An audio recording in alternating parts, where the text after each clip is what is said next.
안녕하세요. 반갑습니다. 집념 단독자입니다. 자, 이번 시간에는 여러분들께 정말 오랜만에 원래 평소에 하려고 종종 마음을 먹고 생각을 하지만 뭐 여러 가지 스스로 이제 핑곗거리를 만들어내면서 자주 하지는 못하고 있는 바로 그 컨텐츠죠.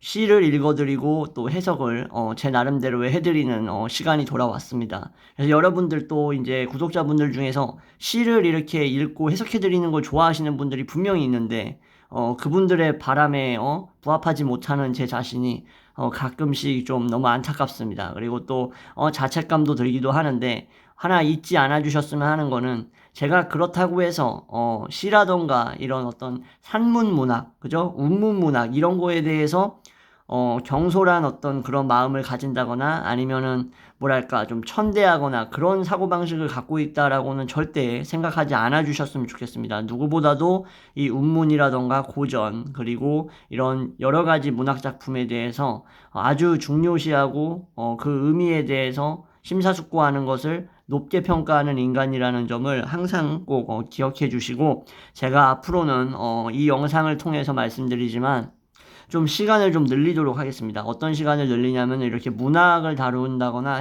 특히 이 시를 다루는 시간을 좀 많이 늘리도록 할게요.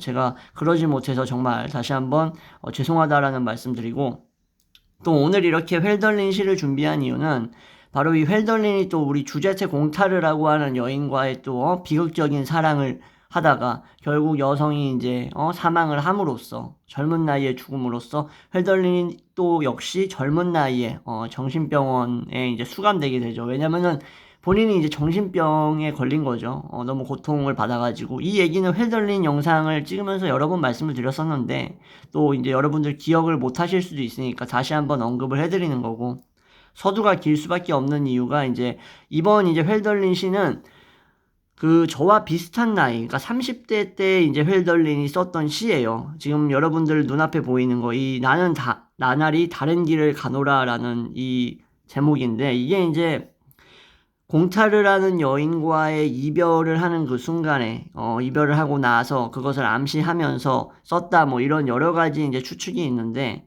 그 당시에 이제 회 달린이 그 이별이 마지막 이별이 될 수밖에 없었죠. 왜냐하면 그 이후에 1802년인가에 이제 그 여성이 죽고 회 달린은 그 다음에 한 4년 정도 지난 다음에 이제 정신병원에 이제 입원을 합니다. 그러니까 그 사랑했던 여인과의 마지막 어떤 그런 순간을 암시하고 예측하고 그리고 그 심정을 담아서 쓴 건데 중요한 게 있어요. 뭐냐면은 그런 우리가 요즘에 듣는 어떤 싸구려 뭐야 요즘에 또 그거 있지 않습니까? 뭐 기획사들끼리 뭐 아이돌 네가 베꼈느니 내가 베꼈다 안 베꼈다 이지랄하면서 싸우고 있잖아요. 그러면서 요즘 사랑 노래들 보면은 무슨 시덥잖은 쓰잘데기 없는 이상한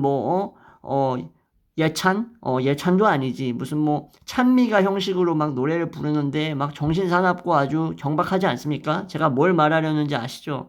예, 그런 아주 요즘 노래 아주 정서적으로 아주 불만족스럽고 불협화음 같은 그런 노래를 아주 억지로 들을 수밖에 없는 시대입니다. 번화가 같은 데 가보세요. 저도 가끔씩 나가는데 아주 그냥 시끄럽지 않습니까?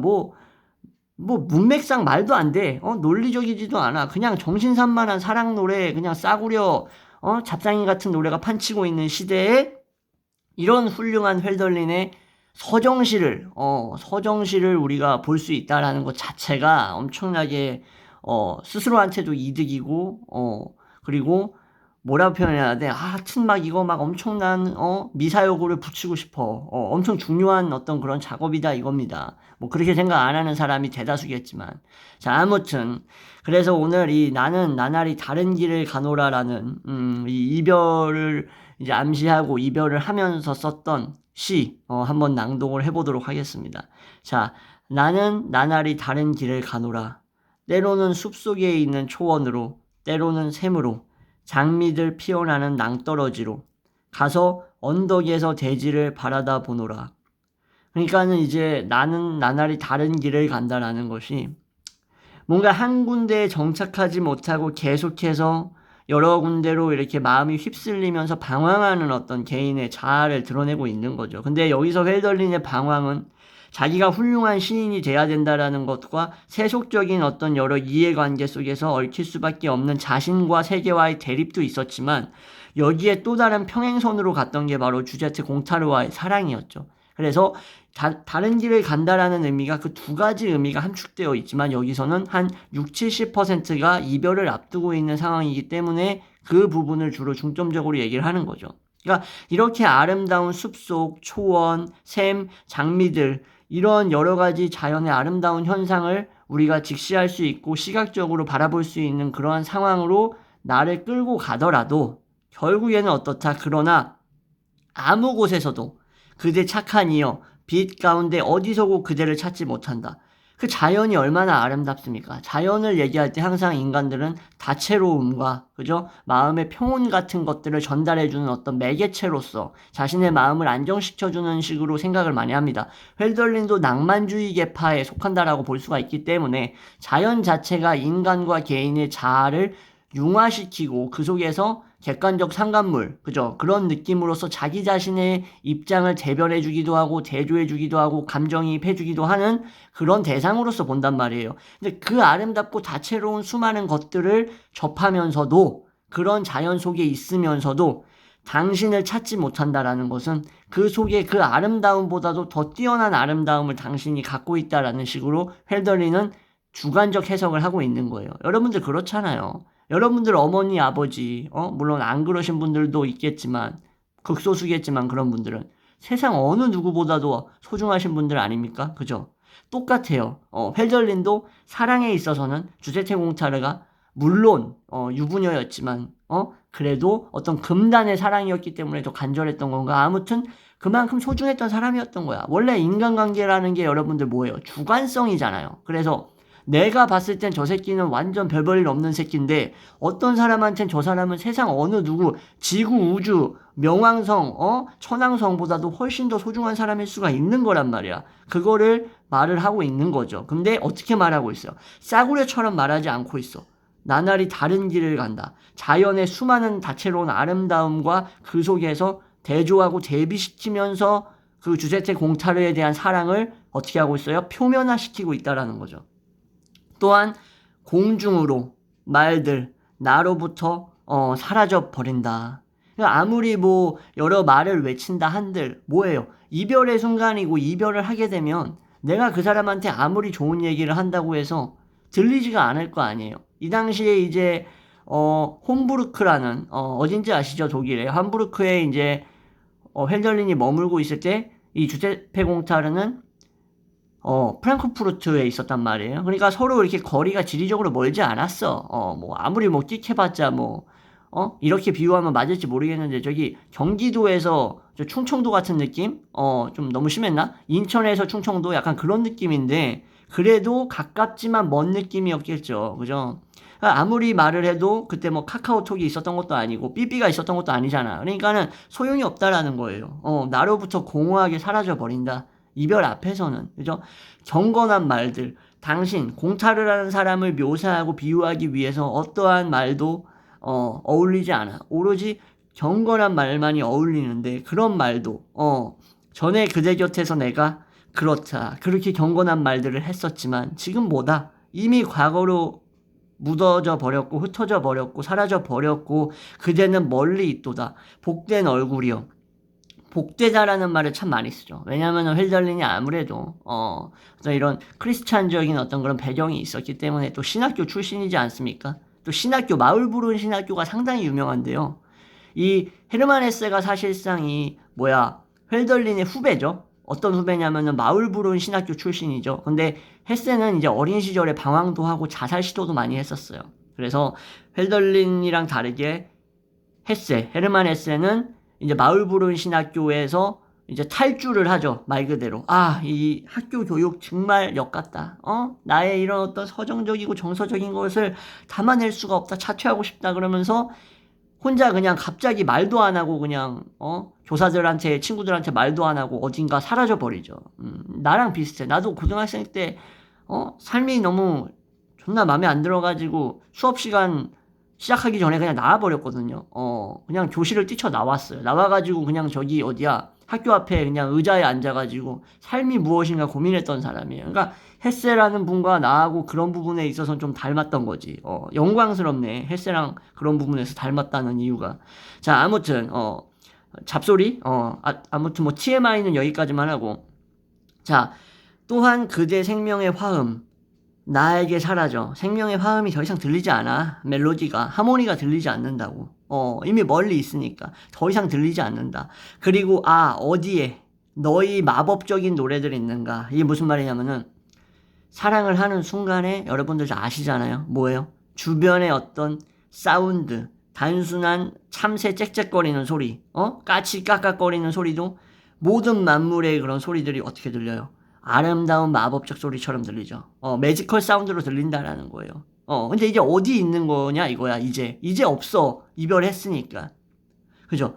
이 주관성이라는 초점에 맞춰서 볼 수밖에 없죠. 왜냐? 사랑시니까, 서정시니까. 사랑을 다루고 있는 시는 어쩔 수 없죠. 그죠? 그렇지만, 뭐 어떻다? 요즘 대중가요에서 노래하는 싸구려 그런 낱말들을 배열한 거하고는 차원이 다른 그런 어떤 고결함이 느껴진다라고 저는 봅니다. 한때 천상적인 자들의 평온으로 나의 마음을 달래주었던 노래들은, 자, 이런 주변 소리들이 뭐 아무리 뭐 시끄러운 소음이었다고 하더라도 그 사랑했던 순간만큼의 어떤 그런 사운드들은 어떤 천상적인 의미의 평온으로서 나의 마음을 달래줄 정도로 소리가 아름다웠다라고 보는 겁니다. 얼마나 멋진 묘사입니까? 그죠? 우리 상업에 찌들어가지고 판매용으로 찍어낸 그런 음반에서 들려오는 노래 가사와는 다르죠. 제가 그런 부분을 엄청나게 싫어하기 때문에 영상에서 주기적으로 그런 거를 욕합니다. 이해하실 거예요. 제 구독자분들은 이미 그거에 대해서 알고 있어. 자, 얼마나 오래인가? 얼마나. 젊은이, 나이 들었고 그때 나에게 미소 짓던 돼지조차도 달라져 버렸다. 자, 얼마나 오래인가? 그러니까 나에게 이제 미소 짓던 돼지조차도 이제 달라져 버린 거. 앞에서 말씀드렸던 연에서 설명했던 것과 연장선상이죠. 이제는 더 이상 돼지도 미소 짓지 않는 듯한 느낌이다. 이런 얘기들 많이 하죠. 옛날에 이제 문학이라던가 서정시에서도 유사한 표현들이 있어요. 사랑을 하니까는 모든 만물과 꽃들과 나무들이 나에게 인사를 하는 것 같지만 결국 이별 이후에는 어떤 겨울과 같은 황량함을 맛본다. 그래서 돼지들조차도 생명을 싹 틔울 수 없는 어떤 그런 느낌을 준다라는 식으로 표현하는데, 그런 의미의 연장선상으로서 낭만주의 시인으로서 자연과의 어떤 그런 접합점, 그 대조점을 여기서 마련하고 있다라고 보시면 됩니다. 돼지조차도 달라져 버렸다라는 거죠. 그래서 뒤로 넘어가면, 자, 이제 진정한 작별을 구하고 있어. 진정한 작별을 얘기하는 거야. 영원히 잘 있으라. 영혼은 작별하고 매일 그대에게로 돌아가느라. 영혼은 이미 작별을 했지만 당신에게로 계속 향하고 있어요라는 첫 번째 의미가 있고, 영혼이 이미 내 자신, 내 스스로의 영혼이 이미 나로부터 작별을 했기 때문에, 그러니까 나에게서 일종의, 이렇게 표현하면 웃기겠지만 일종의 유체이탈적인 느낌으로서 나에게서 떠났기 때문에 더 이상 내 가슴속에서 혼자 머물 수 없기 때문에 나의 영혼은 가슴앓이를 하면서 매일 그대에게로 돌아가고 있다 라고 표현을 하는 거죠.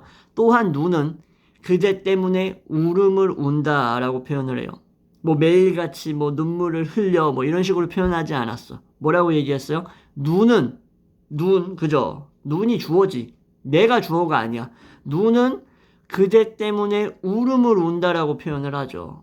난 이 표현도 참 멋있다라고 생각을 합니다. 그리하여 다시 밝아져 지체하는 곳 건너다 보고자 라고 마무리하는데, 이건 뭐냐면요, 울고 나면은 어떤 일종의 청량함 같은 것들이 느껴질 때 있어요, 여러분들. 여러분들 어떤 고통을 받고 상처를 받았을 때 혼자서, 남들 앞에서 울 순 없으니까 혼자서 울고 나면 어떻습니까?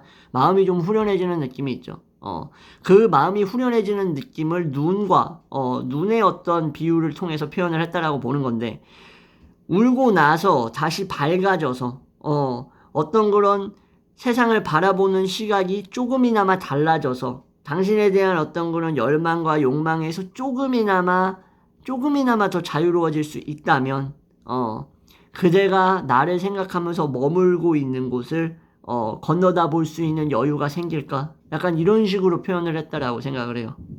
그리고 울고 나서 다시 밝아져서 그러니까 지금 사랑의 슬픔 때문에 지금 눈앞에 있는 것들이 다 안 보여. 터널 시야가 됐단 말이야. 그러나 울고 나서 내 마음을 추스리고 나서 다시 밝아지면 그대가 어디에서 머물고 있는지, 그리고 그대 역시도 나의 생각을 하고 있는지를 생각할 수 있는 그 지체하는 지점을 건너다 볼 수 있는, 그런 어떤, 마음의 평온까지는 아니겠지만, 고통스러우니까, 그런 어떤 일종의 진정이 될 수 있지 않을까 하는 그런 마음을 여기서 표출하고 있다라고 보시면 됩니다. 자, 어떻습니까, 여러분들? 이렇게 해가지고 제가 제목이 뭐였죠? 나는 나날이 다른 길을 가노라. 무슨 의미인지 제가 말씀드렸었죠. 그죠? 아무리 자연 속에 있어도, 그대와 함께 했던 경건한 시간들과 어떤 그런 추억들, 그리고 자연의 다채로움으로도 함께 했었던 시간의 다채로움을 표현할 수 없었다라는 것을